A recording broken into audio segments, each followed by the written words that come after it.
Welcome back to New World Next Week. I'm James Corbett of CorbettReport.com. I'm James Evan Pilato from MediaMonarchy.com. This is like giving Bill Buckner the Gold Glove Award.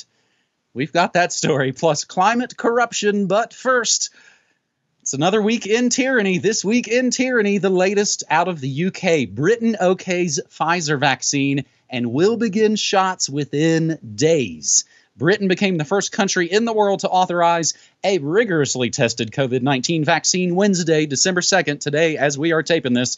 And they say they could be dispensing shots within days, an historic step towards eventually ending the outbreak that AP claims has killed more than 1.4 million people around the globe. In giving the go-ahead for emergency use of the vaccine developed by American drug maker Pfizer and Germany's BioNTech, Britain vaulted past the United States by at least a whole week.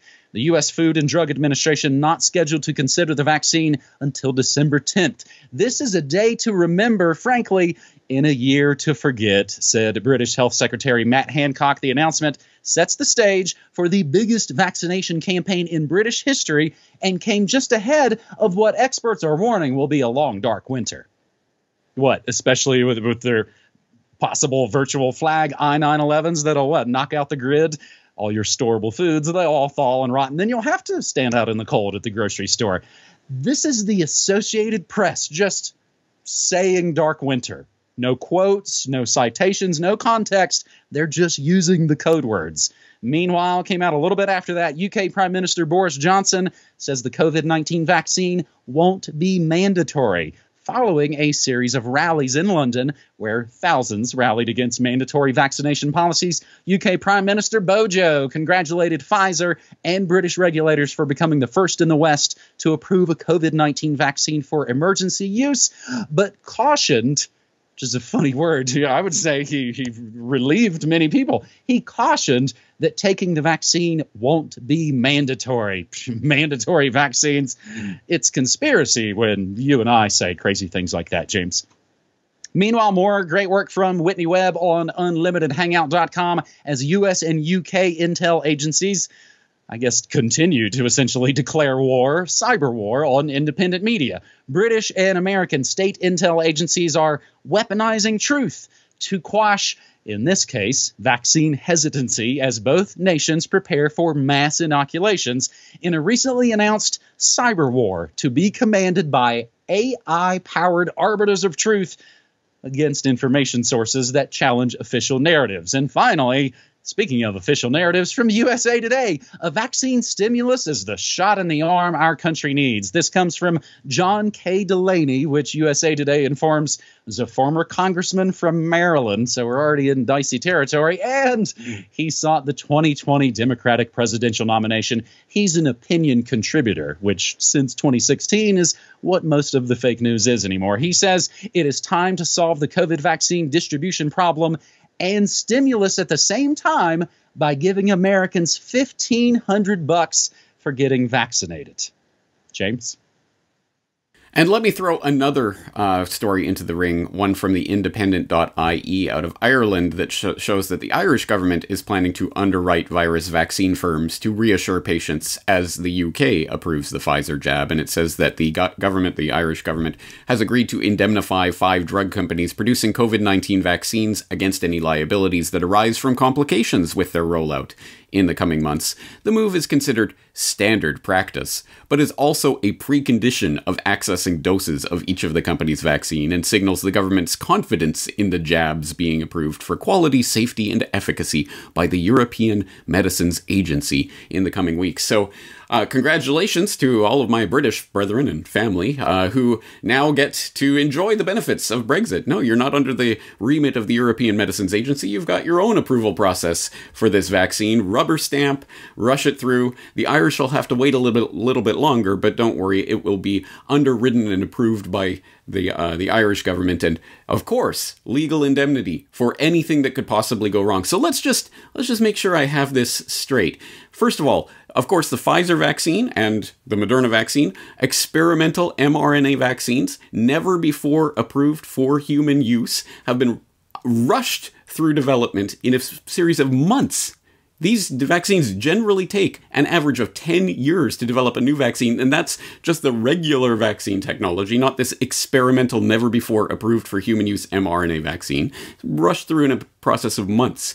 Go to the Pfizer phase 1, 2, 3 clinical trial protocols, which they have published on their website. I will provide a link, and you will see that the phase 3 trial of safety and efficacy testing is still ongoing with regards to this vaccine that they are now rushing and writing legal indemnity for. In fact, the trial itself will not complete for 24 months after vaccination, so 2 years. So people who are rushing to take this vaccine are literally human guinea pigs who are literally volunteering to be experimented on.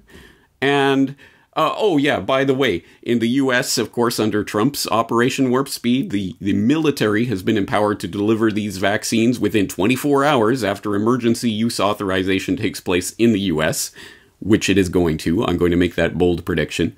And in the UK, as Whitney Webb reports, yes, the UK military is now actively targeting anyone who raises questions about these vaccines. You are the enemy, just like we saw recently with Canada, literally targeting Canadian citizens. Now the UK is targeting people around the world who might have questions about this vaccine. So if you are fine with all of that, you are willing to be the human guinea pigs in this mass scale experiment and roll up your sleeve and say, yes, please, I want this. Okay, fair enough. I do not own your body. I cannot tell you what you should or should not do with your body. I wouldn't presume to do that. It is your choice to make. All I ask is the same in return. It is my choice to make whether or not I do that, whether or not my family gets these experimental vaccines, and no one has the right to come in and abrogate that fundamental bodily autonomy. My body, my choice. Is that a deal? That's all I'm asking, and I think that's all any reasonable person would be asking in this situation. And I think there are some pretty important things that people should consider before they decide to become human guinea pigs in this mass-scale experiment. But we'll, of course, as always, put the links to all of these things in the show notes so that you can go and research it for yourself and come to your own conclusions and decide for yourself what you will and will not do with your body. James, this has been hitting me more and more. How sort of easy this all could have been in some ways. Oh, there's this virus, and maybe, some of the older or infirm, they're going to be the most vulnerable, so, be careful. Okay, great. But you've forced healthy people to destroy everything. Again, this could have gone all so differently, but they didn't want it to go this way, so it's going to go way more different. James, I was talking this morning on my morning show. Essentially, half of the medical professionals surveyed in the States, they're not going to take it. And what does that tell you when the people who work inside this industry go, oh, gosh, I don't think it's almost like, the guys that run the tech companies when they say, yeah, I don't let my kids use that crap. On a related note to This Week in Tyranny, this one, James, really enrages me, which is saying a lot. Small businesses that took federal aid may now face punishing tax bill. I sent that one to my parents, and they actually told me that a family member's music instrument business is in that very boat. They took the aid, they invited the vampire in, and oh my gosh, he bit your neck. What a shock. So that is This Week in Tyranny, I think scamdemic style, but in other realms of corruption on this New World Next Week, episode 430. We've been doing this for 11 plus years. UN Climate Agency slapped with corruption allegations. This coming from Zero Hedge. And again, everything always included in your show notes. The Financial Times recently acquired a draft report by the United Nations Development Program, that's the UNDP, of audit and investigations outlining how fraud and corruption have been linked to the multi-billion-dollar Global Environment Facility, the GEF. FT examined the draft report, which described financial misstatements that were discovered across UNDP's portfolio of GEF-funded projects around the world. Issues identified by the audit could seriously compromise the achievement of the objectives of the audited entity, the report said. The GEF set up in the early 90s. Remember when all the progressive Pepsi Democrats were creating world government in the form of NAFTA and GATT and all that good stuff, and paid anarchists were smashing Starbucks windows back in the go-go 90s. GEF set up in the early 90s with the World Bank to combat climate change. Its main objectives have been to help fight environmental challenges such as deforestation, species preservation, and pollution control. In recent years, GEF has become an independent organization with more than $21 billion dispersed to 170 countries, including $7 billion in projects managed by the UNDP. So this audit covers just 2018 and 2019, the last 2 years of climate corruption. And this comes as donor countries have raised concerns about the facility's mismanagement of funds. We will include the link to the Financial Times report, but we'll do it via archive.is. Usually half the time, most of the things are behind the paywall on Financial Times. Anyway, UN agent hit with corruption allegations at climate projects. James, you almost need a whole other book to kind of break down all the jargon and acronyms, but this seems double plus good for us, right? Ha ha ha ha. Yeah, exactly. No, okay, so yes, I hope people will obviously read through the article we're linking to, as well as the Financial Times, the archive link of the Financial Times article, so that they can find out that this is a prime example of Financial Times style, Rothschild-style journalism that has no details whatsoever. It's just that the Financial Times has seen these reports of corruption and documents, but they're not going to quote them. They're not going to say anything specific whatsoever from them. The only thing that even reeks of specificity is, of course, an allegation against Russia. Oh, they've squandered millions of dollars, and it's the Russians and other donors are getting upset about this. They do mention a little bit about Uzbekistan, but really, literally, it's just all generalities and fluff. No details, no specifics. They're not going to publish the documents they're referring to. They're not even going to quote from them. So you're not going to find anything of substance here, but the bigger picture of this should not be surprising. Yes, the climate boondoggle is a swindle, and in exactly the same way that the politicians and health authorities who tell you you have to mask and be socially distanced and stay home for Thanksgiving and all of this, and then go out and completely break all of the rules that they're setting for you, the plebs. Well, in the same, it shows that they don't believe any of these rules they're setting. They know it is a scam, but they're just doing it because their pockets are lined and they're happy to sell you down the river. In the same way, the climate swindlers know this has nothing to do with protecting the environment, zero whatsoever. It is just a big trough of money, and they've got their snoots all the way into that trough, sucking up as much as they can for their own aggrandizement. No surprise there. But actually, that corruption and that swindle and boondoggle is bad enough. But actually, it goes much, much, much, much deeper than that. And I'd like to think my hardcore audience will already know something about this. What is this? This global environmental facility? I've never heard of it. Well, you have if you read my weekend editorials. I published on this in 2016, the second most important bank you've never heard of, where I went through talking about the GEF, what it is, how it operates, how it was formed, including the 1987 Fourth World Wilderness Conference, which was infiltrated, was audio taped by George Hunt, who then went on a speaking tour talking about, you won't believe what I just heard, Edmund de Rothschild, Morris Strong, the Rockefellers descended on Colorado. I was just there to fill in for someone who was sick, and I got to audio tape the conference, and here it is, and you can listen to Edmund de Rothschild talking about the importance of this debt for nature swap conservancy scam that they're running. You can hear one of the participants up there literally say, quote, "I suggest therefore that this be sold not through a democratic process, that would take too long and devour far too much of the funds, to educate the cannon fodder, unfortunately, that populates the earth.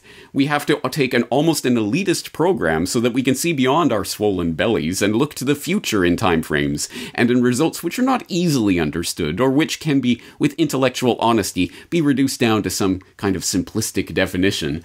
Literally, these are the words that you can hear in this audio recording that George Hunt made of the proceedings, and you can listen to Edmund de Rothschild. I did include a little bit of that in Why Big Oil Conquered the World.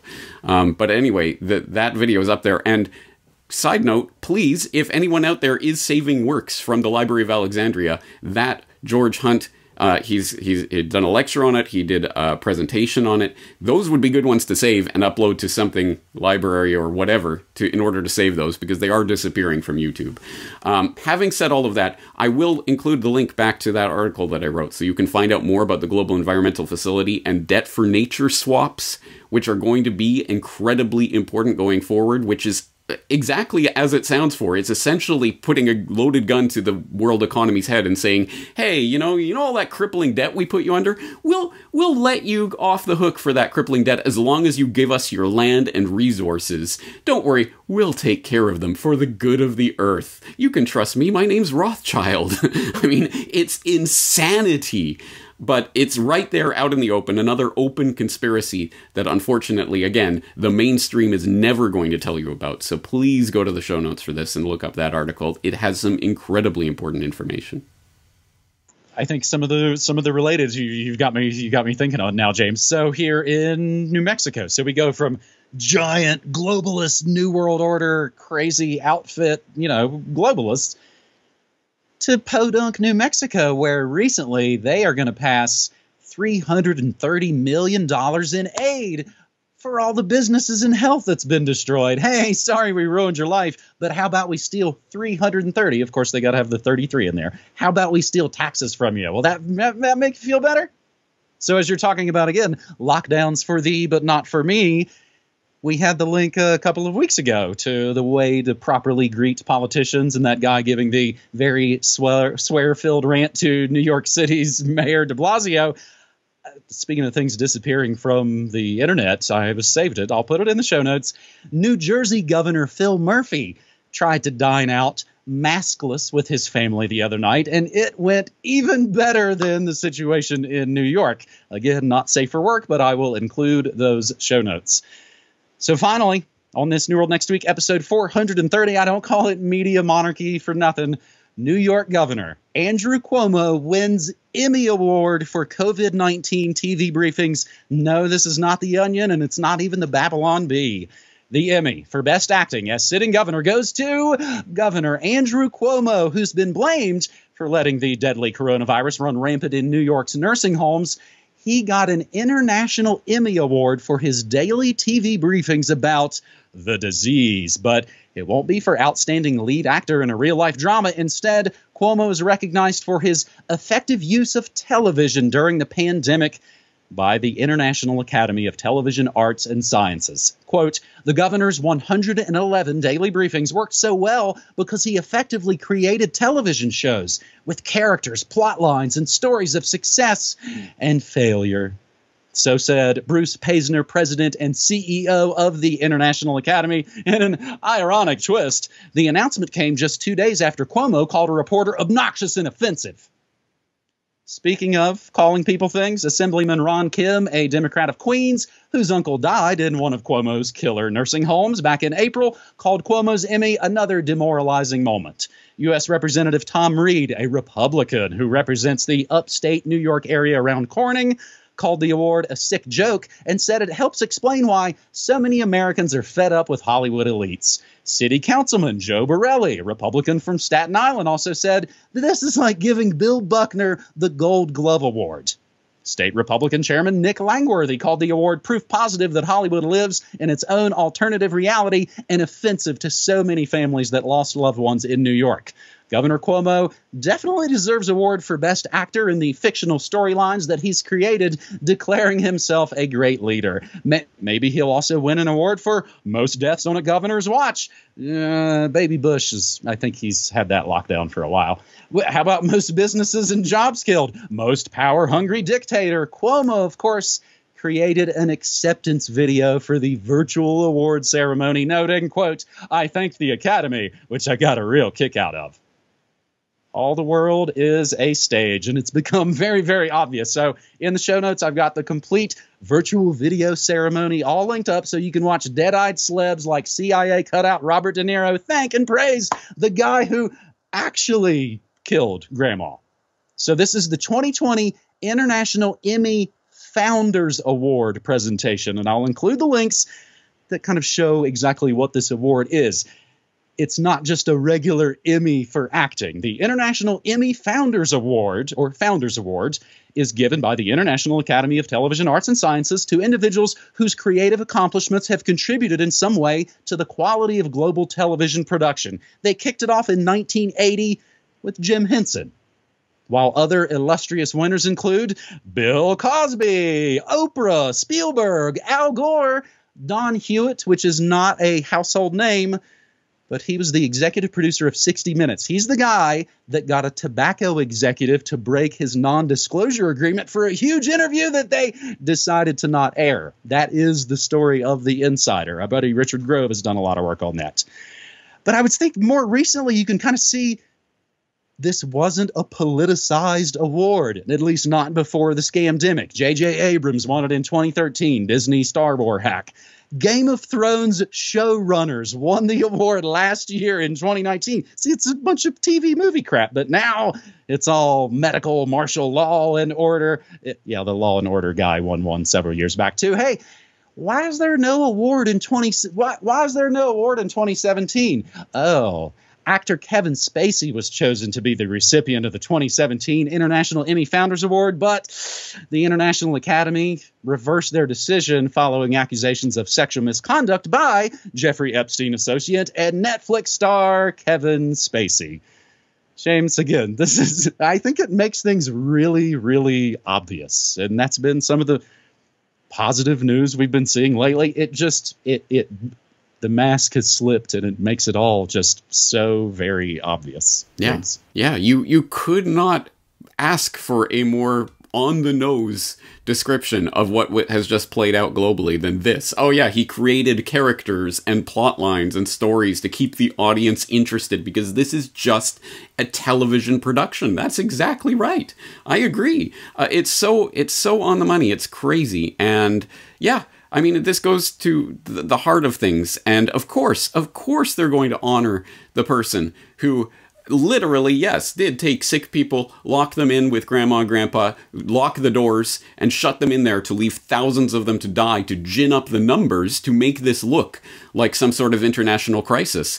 Mission accomplished. Of course he's going to get Emmys, he's going to get accolades, he's going to get awards, he's going to get lauded, because he definitely played his part in ginning up this crisis for the globalists. So, mission accomplished. And just as a side note, I think we should retire Not the Onion, and we should replace that with Not the Bee, because I think clearly the Babylon Bee has taken over the Onion's space as the, actual satire that actually can make you laugh, if not cry. So, yeah. Anyway, this is it. This is it. Not the Babylon Bee. This is real life, and they're putting it in your face. You're right. The mask is slipped, so to speak, and it's right in your face right now, and they're just daring anyone to call out the Emperor for not wearing clothes. Well, we are calling out the Emperor. He is not wearing clothes. It is now, the line is in the sand. Either you see this or you don't. And if you don't, I don't know if there's any help for you at this point. That is another important episode of New World Next Week, episode 430. And James, for these last several months, we've been using my American post office box for folks who don't do the digital banking, PayPal sort of thing, that want to support New World Next Week, that want to support Corbett Report, and they can essentially do it through the Media Monarchy Kingdom here in the States. It has been, James, it's been so fantastic. It's been so amazing to hear from all kinds of people. And again, it's old school. It's letters. It's physical things. Again, as I talk many, many times, physical media, man, is where it's at. The one caveat I've run into very recently is I've discovered that Canadian checks that have this horizontal endorsement thing, yeah, U.S. banks are so I've not been able to do anything with those in the meantime. Maybe folks from Canada don't send personal checks. Money orders have actually all gone pretty well. James, I think for you and I both, it feels weird at the end of these episodes talk about money and talk about all the stuff, because that's really not why we've done any of this for 15 or so plus years. But things have just gotten so much more difficult. I mean, in some ways, again, seems like the web is kind of ruined. We're basically, it's like a fire sale. We're pulling the copper wire out right now because they are burning this baby down. What are we going to turn to? I don't know. Physical things. Maybe the post office box. Maybe we'll write letters to each other and things. how subversive can you get? So we will include all those links to not only the post office box, but any other number of ways you can support our work. Again, as I say always on my morning show, you've never heard an advertisement from Media Monarchy. You've never heard us selling some weird product that's going to help your health. And you certainly have never heard us throw our beliefs under the bus every 4 to 8 years when some phony baloney savior comes along. James, I appreciate doing this with you, man. And you know what's coming up in 2 weeks. I'll throw it back to you and let you tell the folks and wrap it up. Well, it's going to be the end of year wrap-up / New World Next Year, looking ahead to 2021. And yeah, let me back up what you said there. It's almost as if the end of the internet as we've known it took place this year. So yes, physical media and physical ways of contacting real people in real life is going to be more and more important going out from here. And let me also put out a special call to the audience.